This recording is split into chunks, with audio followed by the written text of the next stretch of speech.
বিশ্লেষণ শুনতে চাইবো। আপনি শুনছিলেন সাকিব একটা কথা বলছিলেন যে দুর্নীতি দমন কমিশন সম্পর্কে একটা জন উপলব্ধির কথা বলছিলেন, যে আসলে এর আগে আপনি দুর্নীতি দমন ব্যুরো বলেন বা এখন দুর্নীতি দমন কমিশন, অনেকেই মনে করেন যে আসলে সংস্থাটি মূলত বড় বড় যারা অভিযুক্তরা আছেন তাদেরকে আসলে এক ধরনের ক্লিন চিট দেয়, আর যারা ছোট ছোট অভিযুক্তরা আছেন, দুর্নীতিবাজ আছে, তাদের টুটি চেপে ধরে।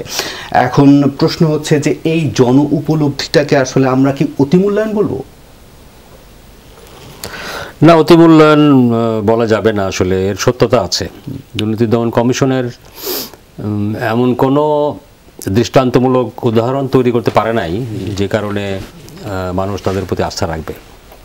জোনায়েদ সাকিব যেটা বলেছেন যে অতীতে এরকম অনেক কিছু হয়েছে, বড় বড় বা মাঝারি রাঘব বোয়ালদেরকে বিরুদ্ধে ইনভেস্টিগেশন শুরু হয়েছে, বাট ফাইনালি গিয়ে দেখা গিয়েছে যে তাদের বিরুদ্ধে ব্যবস্থা ফাইনালি ওইরকম যতটা না হয়েছে, আবার এরকমও হয়েছে দুর্নীতি দমন কমিশন অনেককে আবার কি বলে দায়মুক্তি সনদ দিয়ে দিয়েছে, না তার বিরুদ্ধে কোনো অভিযোগ প্রমাণিত হয়নি বা তিনি দুর্নীতিবাজ নন। মানে দায়মুক্তি সনদ নেওয়ার জন্যও অনেকে আবার এই প্রসেসের মধ্যেও ঢুকে যান।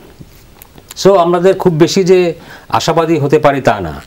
তবে দুর্নীতি দমন কমিশনের আবেদনের পরিপ্রেক্ষিতে আদালত যে সিদ্ধান্ত দিয়েছে, নিম্ন আদালত দিয়েছে, নিম্ন আদালত এটা আমরা স্বীকার করি বা না করি, এটা অনেকখানি আপনার সরকারের ইচ্ছা অনিচ্ছার উপরে নির্ভর করে।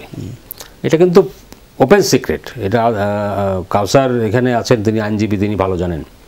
তবে তার মানে এটা যদি আমরা সত্য ধরেও নিই, এরকম একটা অভিযোগ আছে যে সরকারের কথা নিম্ন আদালত চলে, এরকম একটা পারসেপশন আছে। সেটা যদি আমরা সত্যি ধরে নিলে দেখা যাচ্ছে যে এই আজিজ সাহেবের কেস তো ভিন্ন, বাইরের স্যাংশন। বেনজির সাহেবের কেসটা ইন্টারনাল। কোর্ট থেকে তার বিরুদ্ধে বিভিন্ন ধরনের তার বিরুদ্ধে অনেক ব্যবস্থা নেওয়া হচ্ছে। তার সম্পত্তি জব্দ করতে বলছে, তার দুই দফা সম্পত্তি জব্দ করতে বলেছে। আজকেরটা সিগনিফিকেন্ট, আপনার সিকিউরিটি অ্যান্ড এক্সচেঞ্জ কমিশন তাদের ফ্যামিলির যারা শেয়ার বাজারে যাদের যে ইনভেস্টমেন্ট ছিল সেটাও তারা ইয়ে করেছেন, কি বলে এটাকেও জব্দ করেছিলেন। তার মানে কি, সিকিউরিটিজ অ্যান্ড এক্সচেঞ্জ কমিশন তো সরকারি একটা প্রতিষ্ঠান, তার মানে সরকারও অ্যাক্ট করছে ডাইরেক্টলি। মানে হচ্ছে যে বেনজির সাহেবের বিরুদ্ধে যে অভিযোগগুলি এসেছে সেটার ব্যাপারে সরকার এ ব্যাপারে নিরপেক্ষ অবস্থান নিয়েছে। সরকারের এই সমস্ত অ্যাকশনে তাই বোঝানোর চেষ্টা করা হচ্ছে। আমার প্রশ্ন হচ্ছে যে তাদের বিরুদ্ধে যে দুজনের বিরুদ্ধে যে অভিযোগগুলো, সেগুলো তো সবই তারা যখন ক্ষমতায় পদে ছিলেন সেই সময়কার।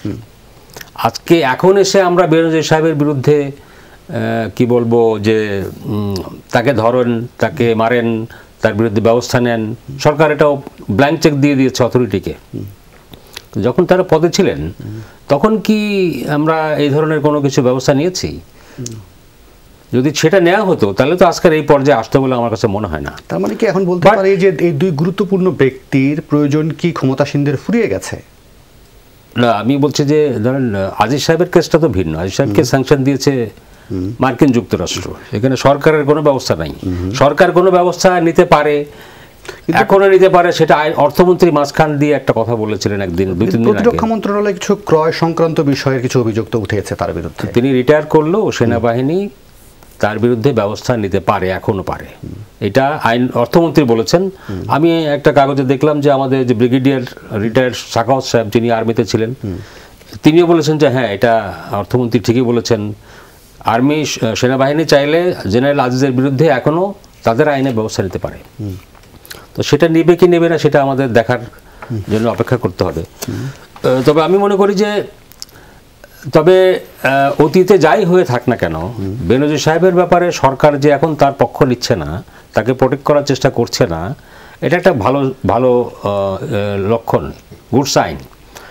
কিন্তু আলটিমেটলি যেটা আগেই বললাম যে শেষ পর্যন্ত মামলাটা কোথায় গিয়ে ঠেকে সেটা দেখার জন্য আমাদের অপেক্ষা করতে হবে।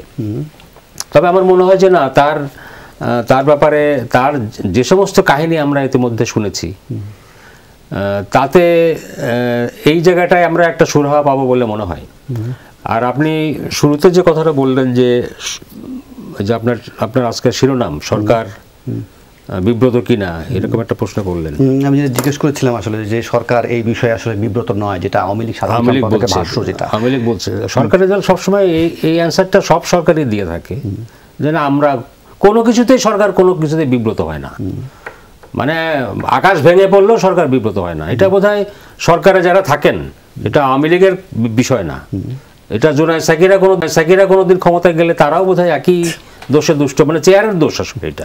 আশার বাণী শোনা গেল। দেখেন মানে এই সরকারের আমলে নিযুক্ত দুইজন বাহিনীর প্রধান, একজন সেনা প্রধান আর একজন হচ্ছে পুলিশ প্রধান, তারা দুজন এরকম একটা কেলেঙ্কারির মুখে পড়েছেন, আর সরকার বলছে আমরা কোনো আমরা বিব্রত নই।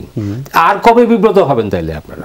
তাহলে আমি বিরতির পর ফিরে এসে রিয়াজুল কবির কাউসার শুনতে চাইবো নিশ্চয়ই, আর কবে বিব্রত হবেন?